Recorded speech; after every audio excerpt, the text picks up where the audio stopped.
esses dias tá frio aqui. Se bem Ai, hoje que não tá tão inveja. frio assim, mas Que inveja. aqui tá bem friozinho. Nunca está frio em Fortaleza. Ou está quente ou está tolerável. É um porre isso. Sabe, às vezes eu queria que caísse uma nevasca aqui em Fortaleza, só que se isso acontecesse, aí eu já saberia que é o fim do mundo.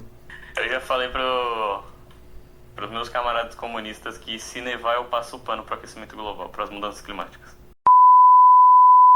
Olá você, meu caro ouvinte, eu sou o host Rafael Wayne. Era melhor ter pulado desse arco. Olá você, caro ouvinte! Eu esqueci como é que eu faço as coisas. Eu sou o seu co-host Rafael França e esse arco só poderia ter existido em 1964. Sim, hoje, produzir uma história desse tipo aqui de Doctor Who é impossível, completamente impossível. Mano, é um bagulho que eu tava pensando do arco, porque, tipo assim, a própria ideia, tá ligado? Tipo, se hoje a ideia fosse um planeta onde tudo é gigante, não seria um planeta onde parece com o nosso, tá ligado? Seriam outros alienígenas, enfim. Sim, sim. Bom, a gente está retornando à nossa cobertura da Era Clássica, né? Agora, segunda temporada da Era Hartnell. E, diferentemente do Chute-Gato, ele vai ficar por mais uma, pelo menos.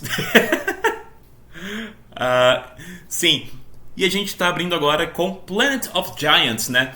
Que estreou em 64 e continua essa odisseia do Dr. Ian, Barbara e Susan de retornarem à Terra, né, nos dias atuais, e falhando miseravelmente em aterrissar nessas condições.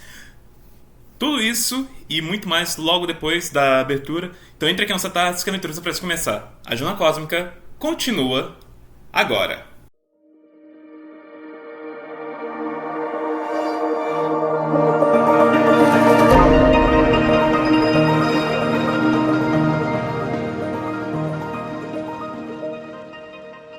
Bom, Planet of Giants.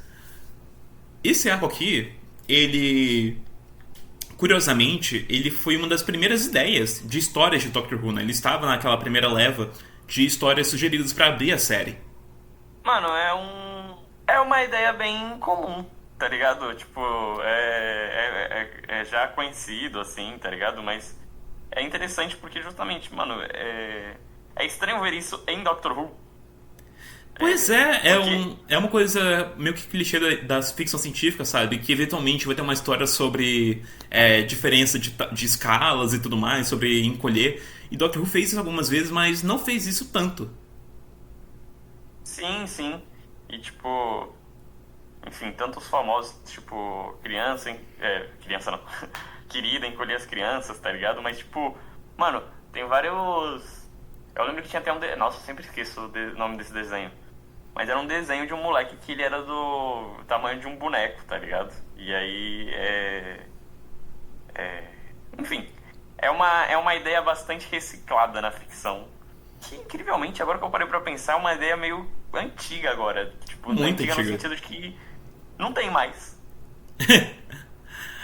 Pois então, Planet of Giants, ele, como eu comecei abrindo, né? Isso, inclusive, eu não sabia. Eu fiquei sabendo hoje é sábado, né? O dia que a gente tá gravando. Eu fiquei sabendo ontem, sexta-feira, na última live que o Lucas Harkness fez sobre inícios alternativos da série. E em um universo paralelo, e uma outra continuidade, Doctor Who abriu com essa história. Não somente como a gente viu lá em 64, Planet of Giants, originalmente ela iria ser conhecida somente como The Giants. E o nosso núcleo de protagonistas, ele era um pouquinho diferente. Iria ser o Doutor, a Sue, o Cliff e a Lola. Ah, é tudo a mesma coisa, vai. É só nome diferente. Antigamente, pro projeto da neta do Doutor, né, que se tornou a Susan, ela passou por vários nomes diferentes assim na produção, né? Um dos nomes que ela recebeu na produção foi Beatty. E aí depois ela foi renomeada como Sue, que já dá mais próximo de Susan. E aí o Ian, ele iria ser o Cliff e a Barbara a Lola. Mas ia manter a mesma dinâmica, professores e a menina mais jovem. Mais ou menos isso. Mais ou menos isso. E aqui, como ele iria ser o arco de estreia da série, tem aqui uma pequena descrição do que iria acontecer. E eu vou ler aqui.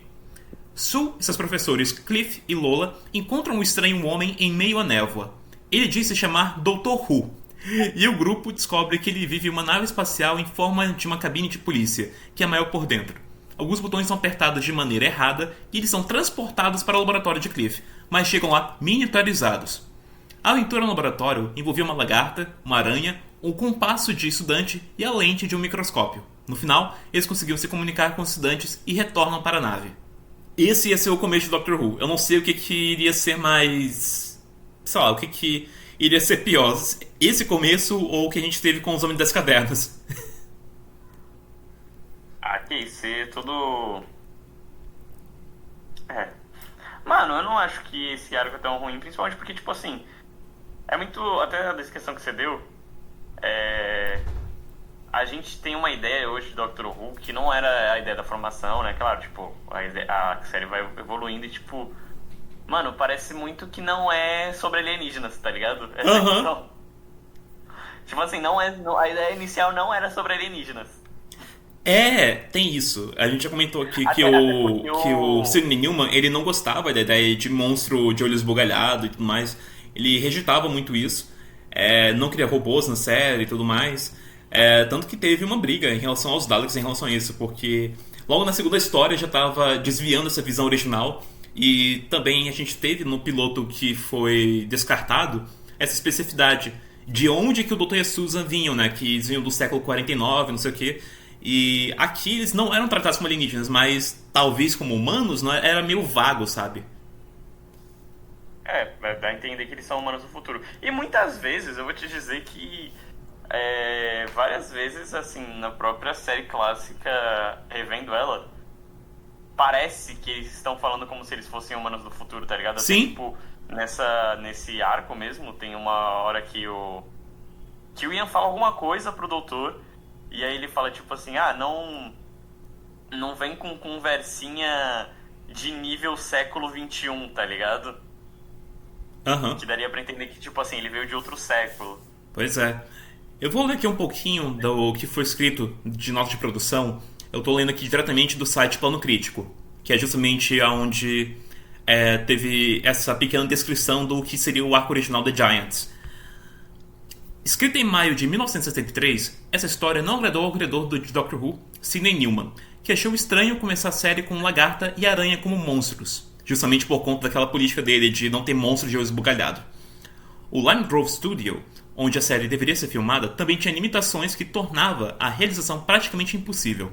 Pouco tempo depois, Robert Gould fez uma adaptação do roteiro para os novos personagens da série para a terceira temporada, mas a ideia também foi rejeitada. Em 1964, a ideia foi finalmente produzida, mas sob o tratamento de Louis Mark, gerando o arco Planet of Giants. A fonte é a Doctor Magazine 209 e Doctor Who The Handbook, The First Doctor. Inclusive... Pô, mas eu não entendi, ficou meio confuso isso aí. Foi planejado pra terceira e aí depois foi... Não entrou na terceira, mas entrou antes da terceira e entrou na segunda temporada? Que tem também muita questão de várias versões pra história, né? Quando ela foi pra terceira temporada, a gente já não tinha mais a ideia da série começar por aqui, né? Obviamente. A gente já tinha na linha de produção o arco dos Homens das Cavernas, a gente já tinha a produção The Daleks. Inclusive, tem um começo alternativo de Doctor Who, onde corta o arco dos Homens das Cavernas e vai direto pra The Daleks, mas isso a gente comenta em um outro episódio. Que isso aí é um episódio só seu. O que mais? Então tem isso. E talvez o planejamento de deixar isso aqui pra terceira temporada teria justamente uma questão de orçamento.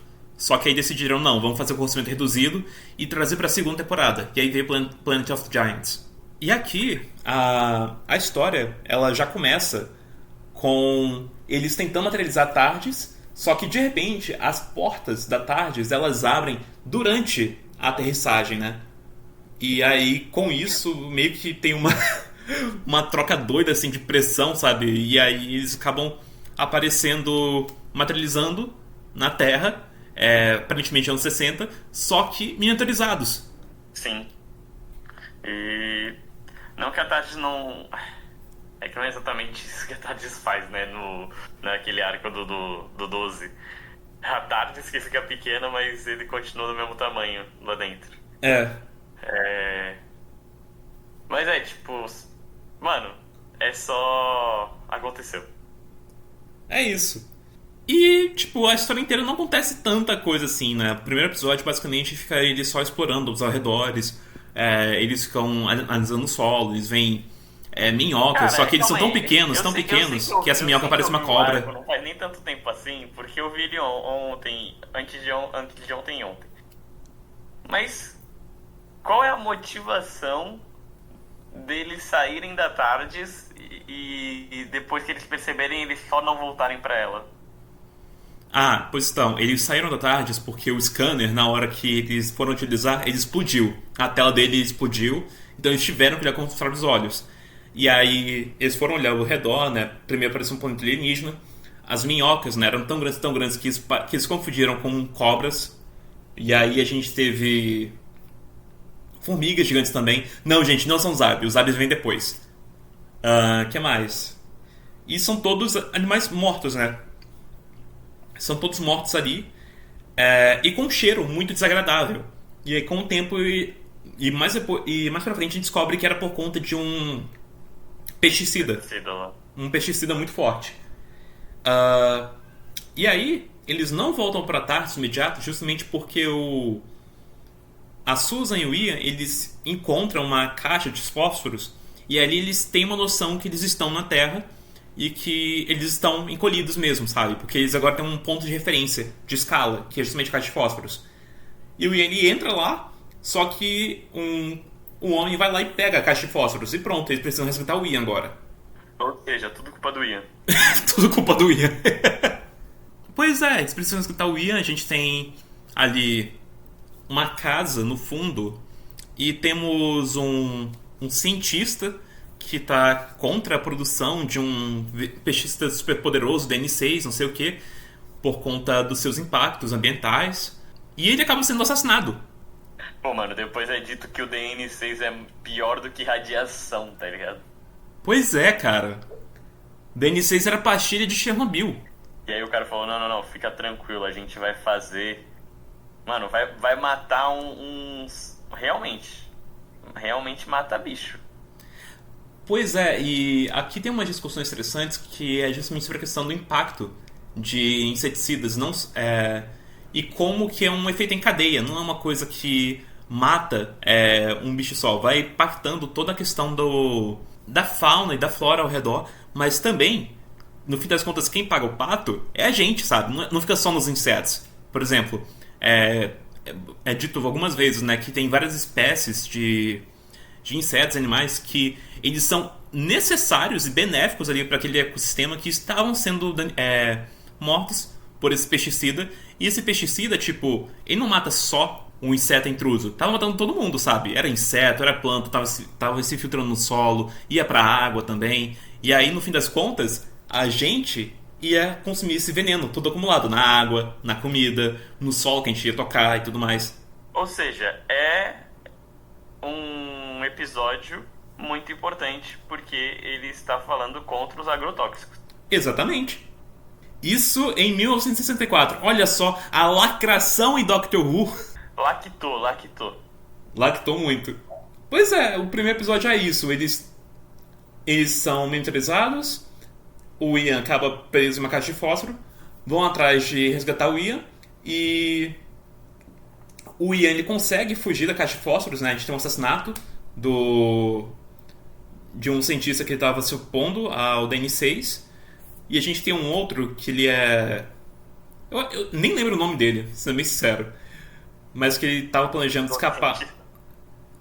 Eu nem acho que ele era um cientista. Mas enfim. Ele estava querendo escapar, né, por um barco, uma coisa assim. E o Ian consegue fugir da caixa de fósforos, reencontra com o nosso grupo. E o episódio encerra com um gato observando o grupo ali. E pronto, né? Nessa iminência de ataque. Cara, mas gato, perceba, eu acho que as coisas na natureza, elas estão em equilíbrio, tá ligado? Porque, veja bem, se o gato, e a gente tem gatos desse tamanho, fossem muito grandes, ele ia detonar com todo o resto dos seres vivos. Igualmente o escorpião. Se o escorpião tivesse o tamanho de um gato, mano, ia ser muito injusto. Então quando você pega um gato e ele tem o tamanho de um prédio, o gato ele pode estar só de zoeira com a sua cara, mas ele é o maior destruidor da galáxia. Tem aquela coisa, né, que gatos matam por brincadeira também, né? Mano, uma vez, o meu gato, primeira vez que eu vi meu gato matando um bicho, eu tava aqui no meu quarto, aí eu vi só um barulho assim de pote, tá ligado? E aí o que aconteceu, depois eu percebi o que tinha acontecido, foi que um passarinho foi beber da água do pote do meu gato. E aí meu gato pegou ele, tá ligado? E aí, mano, eu fiquei, mano, é isso, não tem o que eu fazer, o meu gato já matou ele. Só que ele ficou tipo 1 hora nisso e a cada 10 minutos eu ouvia o passarinho gritando porque ele não matava o bicho de uma vez, tá ligado? E aí... e é isso, o bicho, o gato é sádico, pô. Pois é, aí eles conseguem se virar desse gato porque basicamente o gato ele é espantado assim pelo barulho dos passos dos homens ali que estão ali por perto. E aí a Bárbara e o Ian eles se metem dentro de uma maleta e essa maleta ela é colocada dentro da casa no laboratório do cara que foi assassinado. E aí nisso o Dr. e a Susan eles partem pra encontrar com a Bárbara e com o Ian dentro da casa e eles encontram um cano longo até, né? E todo Que cano? Hã? Nada. Nada, continua. E eles entram nesse cano.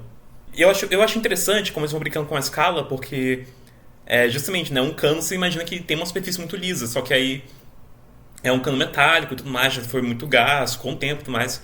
Então ele enferrujou. E quando você tem uma ferrugem, você tem uma camada do óxido de ferro ali, e eles são tão pequenos que eles conseguem usar essa camada de ferrugem como apoio para escalar.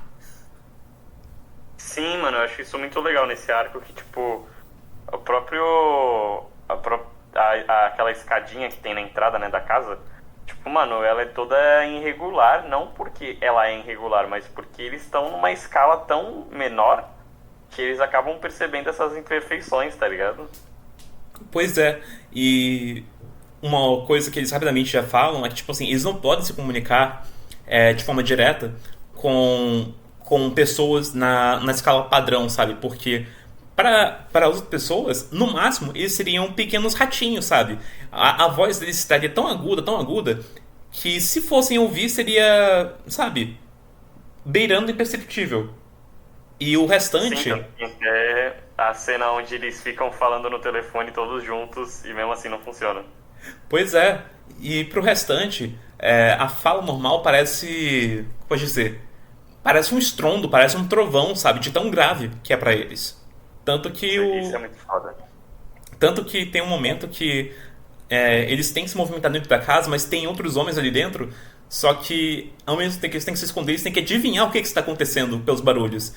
E os barulhos não são como eles se lembram que eram, né? Justamente por conta dessa diferença de escala. Nossa, isso é muito da hora. Sim. E, enfim, né? Bárbara e Ian, eles estão no laboratório, saem e eles vão explorando o lugar e encontram uma pilha de sementes de trigo, parece que. Só que como tá fora de escala para eles, né? Como aquilo ali tá muito maior, parece, sei lá, parece uma semente de café, só que muito grande, sabe? A Bárbara, ela encosta nisso. E ali tá todo cheio desse pesticida. E com o tempo a gente vai vendo a Bárbara ficando doente por conta desse contato. Mano, mas eu acho que é interessante, porque justamente, tipo, se a gente volta a falar de escala, né? Cara, o veneno ele é muito mais perigoso justo pra eles agora, porque até o doutor fala sobre isso, né? Sobre como, mano, estão muito menores, então o veneno faz muito mais efeito do que faria. Uhum. Tem um pequeno susto de uma mosca ali perto da Bárbara, só que, tipo assim, não ela só desmaia e a mosca vai pra cima daquelas sementes. Só que como tá cheio de pesticida, essa mosca morre rapidamente. A cena mais interessante desse episódio é justamente no final, que o Doutor e a Susan finalmente sobem ali, estão numa pia. Eles chamam pela Bárbara e pelo Ian. Eles ouvem, se encontram, conversam um pouco. E é interessante porque, tipo, como é uma diferente escala, a gente pensa que, tipo assim, estão em pisos diferentes. Não, o Doutor e a Susan, eles estavam na boca da pia, sabe? Na parte de dentro dela. E o Ian e a Bárbara estavam em cima, na parte de cima, sabe? Só que pra eles era uma diferença enorme, sabe? Era como se tivesse... É como se a Bárbara é como se o Ian... é como se o Doutor e a Susan estivessem na rua e a Bárbara e o Ian estivessem no topo de um prédio de, sei lá, 5 andares. Não. Aqui, tipo, até tem um lance do próprio eco da pia, né? Tem isso também. Que é o que ajuda eles a se comunicarem. Nisso, o Doutor e a Susan decidem descer pelo cano, literalmente. Que nem o Mario. Exatamente, que nem o Mario. Só que antes da Bárbara e do Ian conseguirem ir junto e descer, eles têm uma rolha, né, acorrentada ali. Antes eles conseguirem descer a corrente dessa rolha com uma escada, um cientista, né, que ele está sendo coagido para continuar nesse lance do DN6, não sei o que, e de acobertar o assassinato, ele vai lavar a mão na pia. Então ele fecha ali, lava a mão, fica uma piscina ali na pia, e aí depois ele tira essa rolha. Esse é o cliffhanger mais tenso de Doctor Who. Um cara lavando a mão. Exatamente. Mas veja bem, Rafa. A série do Pinguim fez a mesma coisa. Foi? Só que com poeiros e chuva. É exatamente a mesma coisa. Cara, eu não tô lembrado disso não. Tu não lembra disso? É como ele mata os irmãos dele. Ah, é verdade, eu lembrei agora. E como sempre, esses cliffhangers assim de Doctor Who na era clássica, eles são muito anticlimáticos, né? Porque, tipo, a gente vê o Dr. e a Susan dentro do cano, eles escutam o barulho da água em cima da boca da pia, e aí depois a gente só vê a rolha saindo, e aí vem a água descendo. Então a gente pensa, porra, se foram de tobogã, sabe? Não, tinha um caminhozinho ali na pia, sabe? Um recortezinho ali. Eles só estavam lá e viram a água caindo, depois foram embora. Porra. É exatamente isso. Eles têm uma cachoeira durante 2 minutos e nada acontece. Pois é. Sei lá, aí depois a Susan sobe ali de volta na pia. Eles vão pra... Eles têm um vai e vem aí, né? Tem um momento que eles saem, depois voltam. Aí vão pra um telefone. E eles vão justamente tentar ligar pra... Qual que é o nome? É uma... Polícia? Eles vão ligar pra polícia, mas a ligação é interceptada. Tem um... Como eu posso dizer? Porra, eu esqueci. É que essa ligação ela tem que ser ligada por uma outra pessoa, né? Ela é conduzida por um outro bloco, por um departamento. É telefonista. Caralho, como é que eu vou esquecer disso?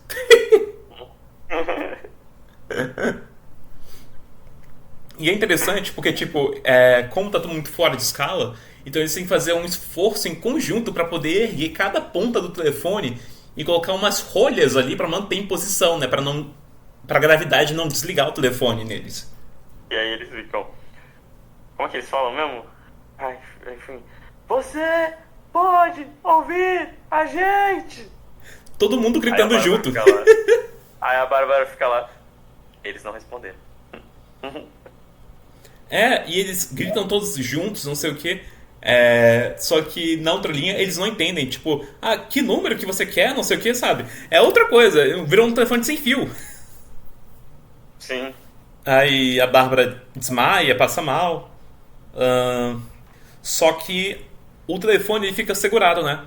E nisso a telefonista ela percebe que o cara lá que fez o assassinato ele está imitando vozes para se passar pelo cara que ele matou, e ela reconhece que é o mesmo cara, então ela sabe que tem alguma coisa errada ali. E ela manda o policial pra lá. Telefonista em 30 segundos fez mais do que todo mundo o episódio inteiro. Sim. E aí nisso. Telefonista MVP da partida. E aí nisso eles decidem criar uma distração, né? O Ian e a Susan pegam um palito de fósforo, correm, acendem ele, enquanto o doutor e a Bárbara eles ligam uma válvula de gás. E isso faz com que saia um jato de fogo, né? Diretamente em uma lata desse pesticida. Então a qualquer momento ele vai explodir. E aí eles saem dali e isso explode na cara do assassino. E fica cego. E isso acontece convenientemente bem na hora que o policial tá chegando. Então eles conseguem uma distração pra fugir. O doutor rouba uma das sementes ali do trigo e vão pra Tardes. Aí, beleza. Quando chegam ali na Tardes, vou só reverter tudo que a gente fez aqui, imitar os passos direitinho que causou isso.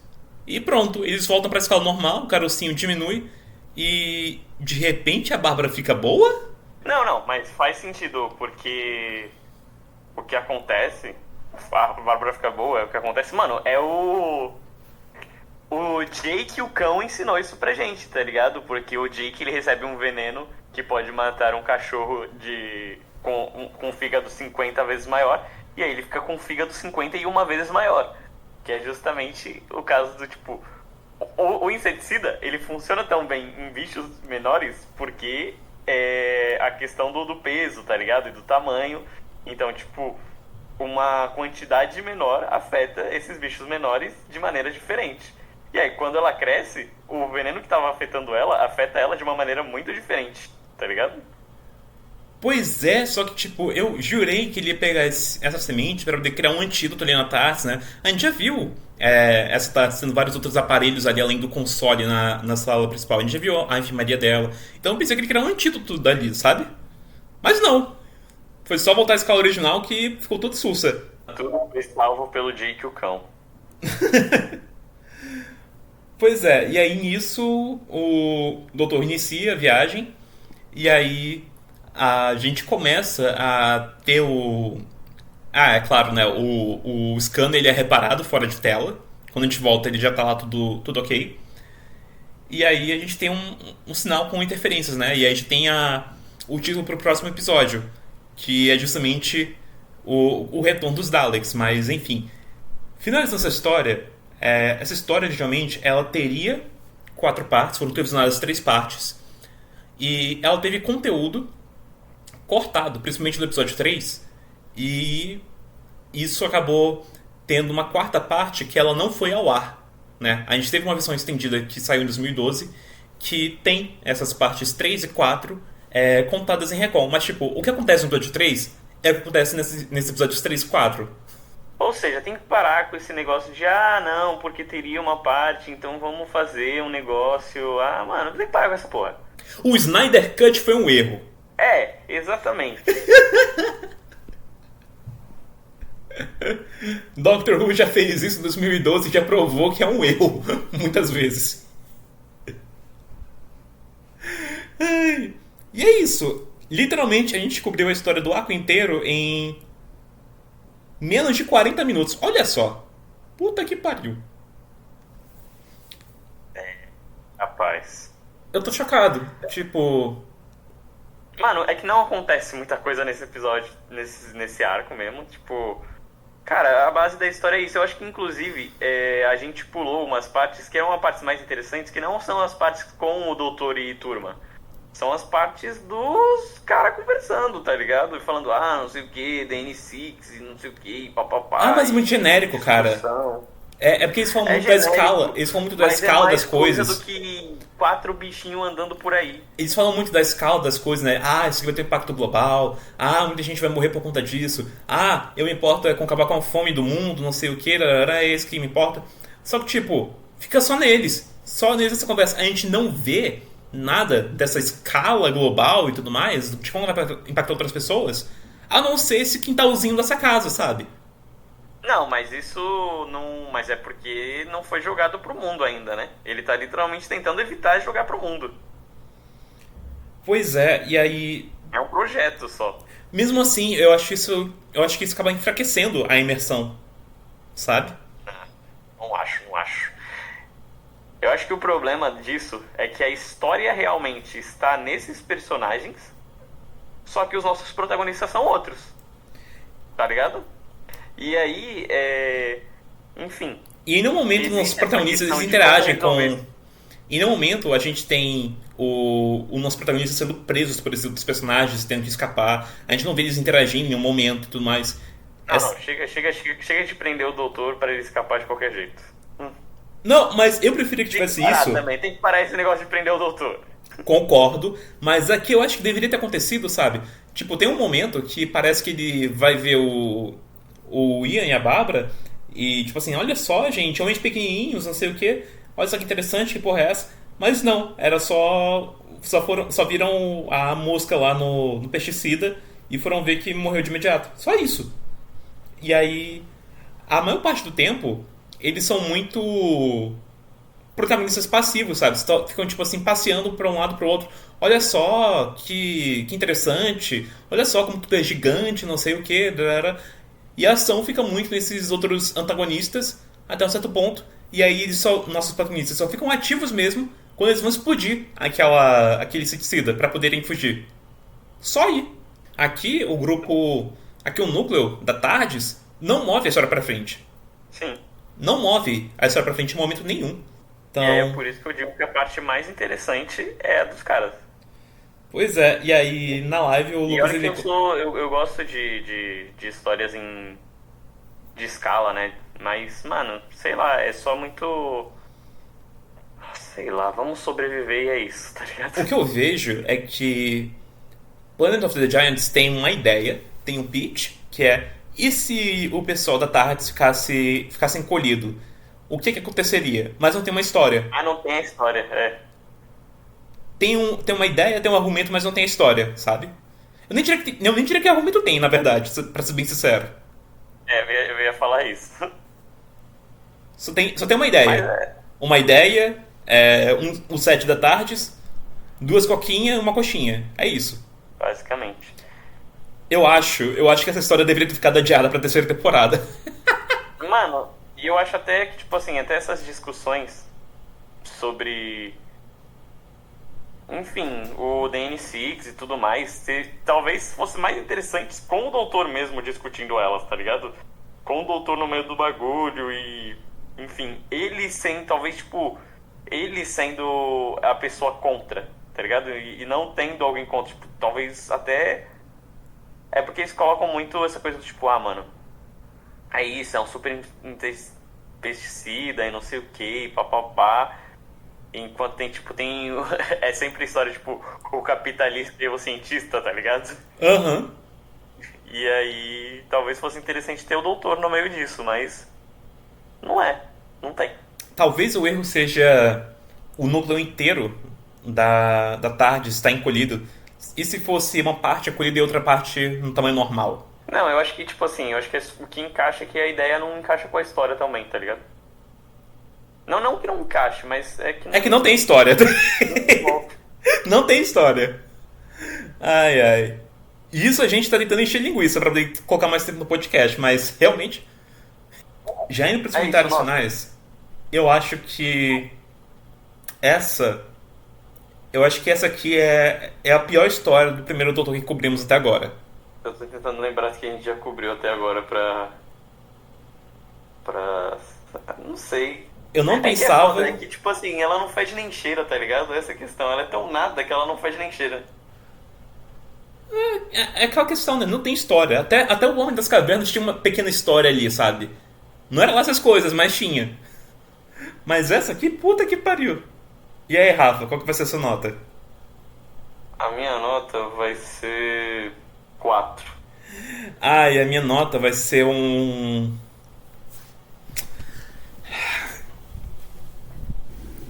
Ai, não sei. Não sei. Eu ia fazer uma piada. Não ia fazer uma nota numérica, mas até isso eu não consegui pensar. Né? Com o que eu faria uma piada? Não sei. Nota 3. Eu só não digo que é a pior história de Doctor Who, porque, tipo, Não necessariamente tem uma história Não, tem aqui. história que é realmente ruim. Essa daí só não tá. Essa aqui nem história tem. E segundo, que tudo que ela se propõe a fazer, ela faz. E ela não faz nada com excelência, mas ao mesmo tempo não faz nada de forma tão decepcionante, sabe? Ela só tá ali. Só tá ali. Sabe? Ela existe, gente.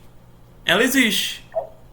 E detalhe, ainda Ela existe por completo. provavelmente foi escrita. Ela ainda existe por completo. Não tem cena picotada, não tem show de slides aqui e tudo mais.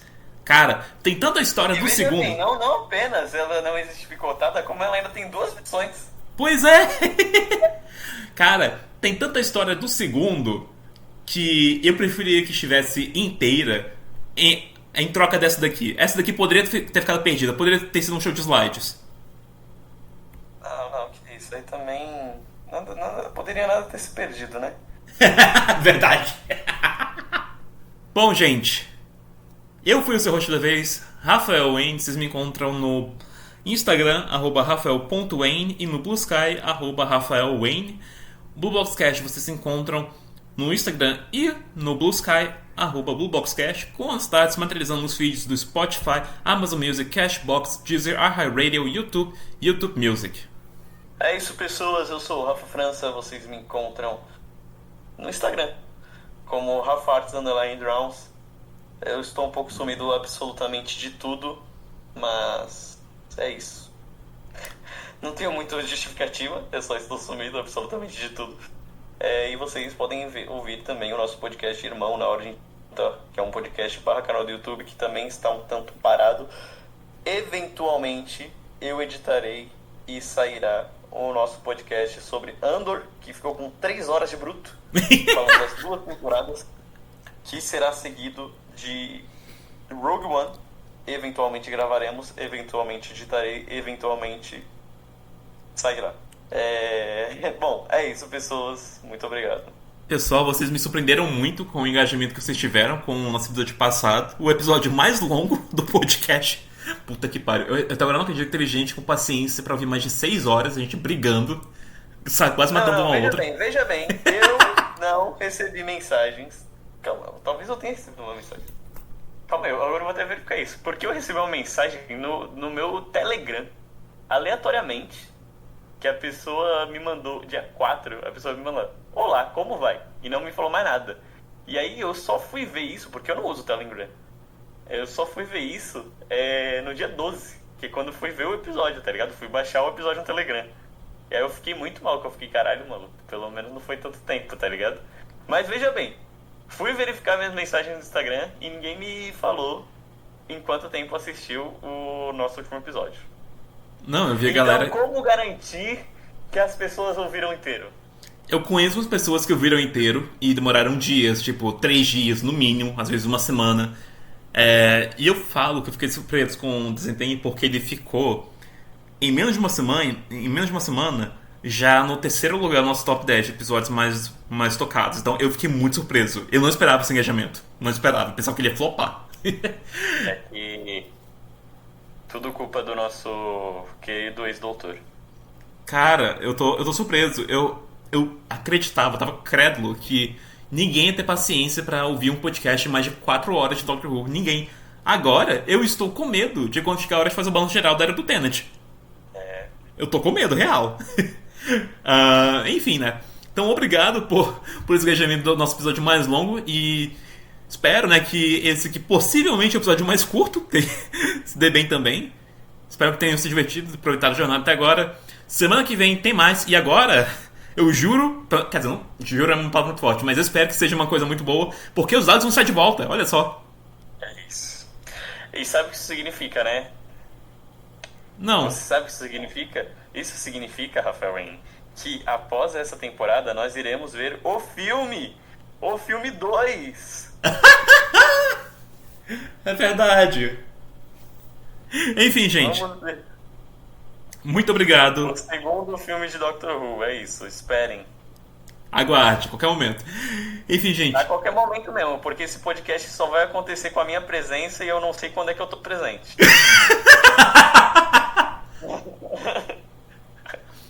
Muito obrigado por ter acompanhado a gente até aqui. Até a próxima. Tchau, tchau.